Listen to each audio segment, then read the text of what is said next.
எல்லாருக்கும் வணக்கம்.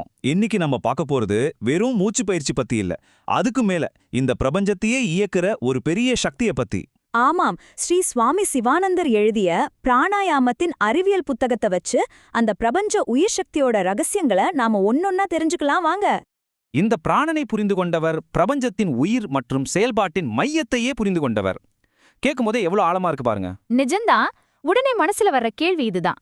இந்த பிராணன் அப்படிங்கிறது நாம உள்ள இழுத்து வெளியே விடுற காத்து மட்டும்தானா, இல்ல அதுக்கும் மேல ஏதாவது இருக்கா? சரி, அப்போ இன்னைக்கு நம்மளோட பயணத்துல என்னெல்லாம் பார்க்க போறோம்னா, முதல்ல பிராணன்னா என்னன்னு அந்த ரகசியத்தை தெரிஞ்சுக்க போறோம். அப்புறம் அந்த உயிர் சக்தியை எப்படி நம்ம கட்டுப்பாட்டுக்குள்ள கொண்டு வரது, அதனால நம்ம உடம்புக்கும் மனசுக்கும் என்னென்ன நன்மைகள் கிடைக்கும்னு பாப்போம். கூடவே சில முக்கியமான டெக்னிக்ஸையும் பார்த்துட்டு கடைசியா இது எப்படி ஒரு முழுமையான பாதைக்கு நம்மள கூட்டிட்டு போகுதுன்னு பார்க்கலாம். சரி, நம்மளோட முதல் கேள்விக்கே வந்துடலாம். பிராணன் அப்படின்னா என்ன? பொதுவா நம்ம எல்லாரும் என்ன நினைப்போம்? அது வெறும் மூச்சு காத்து தானே அப்படின்னு, இல்லையா? ஆமா, கரெக்ட். நிறைய பேர் அப்படிதான் நினைக்கிறாங்க. ஆனா உண்மை என்னன்னா அது வெறும் ஒரு ஆரம்ப புள்ளிதான். இங்க பாருங்க, பிராணன் அப்படிங்கிறது வெறும் மூச்சு இல்ல, இந்த பிரபஞ்சத்துல இருக்கிற எல்லா எனர்ஜியோட மொத்த உருவம்தான் பிராணன். அடேங்கப்பா, அதாவது வெப்பம், வெளிச்சம், எலக்ட்ரிசிட்டி, மேக்னட்டிசம், ஏன் நம்ம மனசுல வர்ற எண்ணங்கள் கூட பிராணனோட ஒரு வடிவம் தான் சொல்றாங்க. இதுதான் மொத்த பிரபஞ்சத்தையும் இயக்குற அந்த உயிர் சக்தி. ஒரு நிமிஷம், பிராணன்கிறது அவ்வளோ பெரிய பிரபஞ்சத்தையே இயக்குற ஒரு சக்தினா அது எப்படிங்க ஒரு சாதாரண மனுஷன் கண்ட்ரோல் பண்ண முடியும்? இது நிஜமாவே சாத்தியமா? கண்டிப்பா சாத்தியம்தான். அதுக்கு தான் பிராணாயாமம் இருக்கு. பிராணாயாமம்னா ஒன்றும் இல்ல, நம்ம மூச்சை ஒழுங்குபடுத்துறது மூலமா அந்த பிராணசக்தியை கட்டுப்படுத்துற ஒரு டெக்னிக். சுவாமி சிவானந்தர் இது ரொம்ப அழகா ஒரு உதாரணத்தோட சொல்றாரு. நம்ம உடம்ப ஒரு இன்ஜினை நினைச்சுக்கோங்க. அதுல இருக்கிற ஃப்ளைவீல் தான் நம்ம மூச்சு. அந்த ஃப்ளைவீலை கண்ட்ரோல் பண்ணிட்டா மொத்த இன்ஜினை நம்ம கண்ட்ரோலுக்கு கொண்டு வந்துடலாம் இல்லையா? அது மாதிரி தான். ஓ, அப்பா அந்த ஃப்ளைவீலை கண்ட்ரோல் பண்றதுக்கு இந்த 3 ஸ்டெப்ஸ் தான் போல. பூரகம், கும்பகம், அப்புறம் ரேச்சகம். கரெக்ட், ரொம்ப சிம்பிள். பூரகம்னா மூச்சை உள்ள இழுக்கிறது, கும்பகம்னா அதை உள்ளேயே நிறுத்தி வைக்கிறது, ரேச்சகம்னா மூச்சை வெளியே விடுறது. இந்த 3 ஸ்டெப்ஸ் தான். இதுதான் பிராணாயாமத்தோட அடிநாதமே. சரி, இந்த டெக்னிக் புரியுது. ஆனா இதெல்லாம் பண்றதுனால ஒருத்தருக்கு என்ன கான்கிரீட்டா நன்மை கிடைக்கும்? அதாவது எனக்கு இதுல என்ன லாபம் அப்படிங்கிற கேள்விக்கு வருவோமே. நன்மைகள்னு பார்த்தா ஒரு பெரிய லிஸ்டே இருக்கு.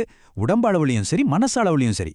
இது நம்ம உடம்பையும் நரம்பு மண்டலத்தையும் சுத்தப்படுத்துது, மனச தியானத்துக்கு தயார் பண்ணுது, ஏன் நாள்பட்ட நோய்களை கூட சரி பண்ணுன்னு சொல்றாங்க. இதுல தூங்கும் குண்டலினியை எழுப்புகிறதுன்னு ஒரு பாயிண்ட் இருக்கே, அதென்ன? அது நம்ம ஒவ்வொருத்தருக்குள்ளேயும் இருக்கிற ஒரு விதமான ஆன்மீக சக்தி. பிராணாயாமம் அந்த சக்தியை தட்டி எழுப்பி நம்மள ஒரு உயர்மான நிலைக்கு கொண்டு போமா. ஒரு பொற்கொள்ளர் எப்படி தங்கத்தை உருக்கி சுத்தப்படுத்துறாரோ அந்த மாதிரி. இங்க 21,600ன்னு ஒரு பெரிய நம்பர் இருக்கு. இது என்ன கணக்கு? இது நாம ஒரு நாளைக்கு சராசரியா சுவாசிக்கிற மூச்சோட எண்ணிக்கை. ஒரு யோகி தன்னோட வாழ்க்கைய வருஷத்துல கணக்கு பண்ண மாட்டாராம், இந்த மூச்சோட எண்ணிக்கையில தான் கணக்கு பண்ணுவாராம். நம்ம மூச்சை எவ்வளவு மெதுவாக்கி குறைக்கிறோமோ நம்ம ஆயுசு அவ்வளோ அதிகமாகும்னு ஒரு நம்பிக்கை. ஓகே, தியரி எல்லாம் போதும். இப்போ நாம நேரடியா பயிற்சிக்குள்ள போகலாம். இந்த புத்தகத்திலிருந்து சில முக்கியமான அடிப்படையான பயிற்சிகளை இப்ப பார்க்கலாம் வாங்க. அப்போ பயிற்சி பண்ணணும்னா இந்த படத்துல இருக்கிற மாதிரி பத்மாசனம் போட்டு தான் உட்காரணுமா? பத்மாசனம் இல்லனா சித்தாசனம் ரொம்ப நல்லதுதான். ஆனா அது முடியலைன்னா பரவாயில்ல. சிம்பிளா ஒரு சேர்ல உட்காந்து முதுகுத்தண்டை மட்டும் நேரா வச்சுக்கிட்டாலே போதும். முக்கியம் என்னன்னா உடம்பு ஆடாம அசையாம ஸ்திரமா இருக்கணும். முதல்ல நம்ம பார்க்க போறது கபாலபதி. பேரே செம இன்ட்ரெஸ்டிங்கா இருக்கே, மண்டை ஓட்டை பிரகாசிக்கச் செய்வது அப்படின்னு. ஆமா, இது ஒரு பவர்ஃபுல்லான கிளென்சிங் டெக்னிக். இது ஒரு கிரியான்னு கூட சொல்லுவாங்க. இது நம்ம சுவாச பாதையை சுத்தப்படுத்தி மனசுக்கு ஒரு பிரகாசத்தையும் தெளிவையும் கொடுக்கும். ஓகே, இதுக்கான ஸ்டெப்ஸ் இங்க இருக்கு. நிமிர்ந்து உட்கார்ந்து நார்மலா மூச்சை உள்ள இழுத்துட்டு வயித்து தசைகளை சுருக்கி வேகமா வெளியே விடணும். ஆமா, கரெக்ட். இதுல முக்கியமா கவனிக்க வேண்டியது என்னன்னா, மூச்சை உள்ள இழுக்கிறது ரொம்ப இயல்பா இருக்கணும். ஆனா வெளியே விடுறது மட்டும் ஒரு கொல்லரோட துருத்தி மாதிரி வேகமா ஃபோர்ஸா இருக்கணும். சரி, அடுத்ததா நாம பார்க்க போறது உஜ்ஜாயி. இதோட பேரு வெற்றியின் மூச்சு. இந்த பயிற்சியில நாம தொண்டையில இருந்து ஒரு சின்னதா சத்தம் வரும். அதுதான் இதோட ஸ்பெஷாலிட்டியே. வாயை மூடிட்டு 2 மூக்கு வழியாவும் மெதுவா மூச்சை உள்ளே இழுக்கும்போது தொண்டையில குரல் வளைய லைட்டா சுருக்கி ஒரு மாதிரி சத்தம் வர வைக்கணும். அப்படித்தானே? ஆமா, சரியா சொன்னீங்க. அந்த மெல்லிய சத்தம் தான் ரொம்ப முக்கியம். இந்த பயிற்சியை நம்ம தலையில இருக்கிற அதிக சூட்டை குறைச்சு மனசை ரொம்ப அமைதிப்படுத்தும்னு சொல்லப்படுது. வாவ், இப்போ நாம பார்க்க போறது ஒண்ணுக்கொன்னு அப்படியே ஆப்போசிட்டான 2 பயிற்சிகள். பிராணாயாமம் மூலமா உடம்ப சூடாக்கவும் முடியும், குளிர்ச்சியாக்கவும் முடியும்ங்கிறது கேட்கவே ஆச்சரியமா இருக்கு. ஆமா, இந்த கம்பேரிசனை பாருங்களேன். ஒரு பக்கம் பஸ்திரிகா, அதாவது துருத்தி மூச்சு, கொள்ளரோட துருத்தி மாதிரி வேகமா மூச்சை உள்ள இழுத்து வெளியே விடுறதுனால உடம்புல சூட்டை உண்டாக்கி ஜீரண சக்தியை அதிகரிக்குது. இன்னொரு பக்கம் அதுக்கு அப்படியே நேர் எதிரா சீதளி, குளிர்ச்சி மூச்சு. நாக்க சுருட்டி அது வழியா சீனு சத்தத்தோட மூச்சை உள்ள இழுக்கிறதுனால இது உடம்ப கூல் பண்ணி தாகத்தை கூட குறைக்குமா.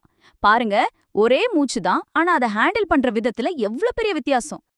நாம இதுவரைக்கும் பார்த்த இந்த பவர்ஃபுல்லான பயிற்சிகள் எல்லாமே வெறும் கருவிகள் தான். ஆனா இது எல்லாமே நம்மள ஒரு பெரிய இலக்கை நோக்கி கூட்டிட்டு போகுது. ஆமாம், இதோட அல்டிமேட் நோக்கம் அதுதான். நம்ம உடம்ப ஒரு குட்டி பிரபஞ்சம்னு சொன்னா அதுல இருக்கிற மூச்சை கட்டுப்படுத்துறது மூலமா ஒரு யோகி அந்த பெரிய பிரபஞ்சத்தோட சக்தியை உணர்ந்து தன்னையும் அதோட இணைச்சுக்கிறாரு. இதுதான் மூச்சு கட்டுப்பாட்டுல ஆரம்பிச்சு சுய உணர்தல்ல முடிகிற ஒரு பயணம். இந்த புத்தகம் என்ன சொல்லுதுன்னா, பிராணாயாமம் பரிபூரணத்தை அடைவதற்கான வழி அப்படின்னு. சரி, இப்போ உங்ககிட்ட ஒரு கேள்வி. உங்களுக்கு பரிபூரணம்னா என்ன? அது உங்க உடல், மனசு, ஆன்மா 3 ஆரோக்கியமா இருக்கிறதுன்னு நினைக்கிறீங்களா? இல்ல இந்த பிரபஞ்சத்தோட ஒன்னா கலக்கிறதுன்னு நினைக்கிறீங்களா? இந்த சக்தி வாய்ந்த பயிற்சிகளை பத்தி நீங்க என்ன நினைக்கிறீங்கன்னு யோசிச்சு பாருங்க. இந்த கேள்வியோட இந்த விளக்கத்தை நாம இங்க நிறைவு செய்றோம்.